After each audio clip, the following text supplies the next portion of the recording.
Okay, there you have it. This kit is now installed. We have the stairs handrail kit, and then we have the stairs handrail kit extension part that connects to the wall itself.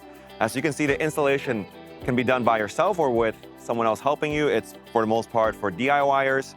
And this specific customer wanted this railing kit to be connected to the bottom landing. However, typically we would have it on the first step instead. And to install it, just be a matter of an hour to an hour and a half, and that's it.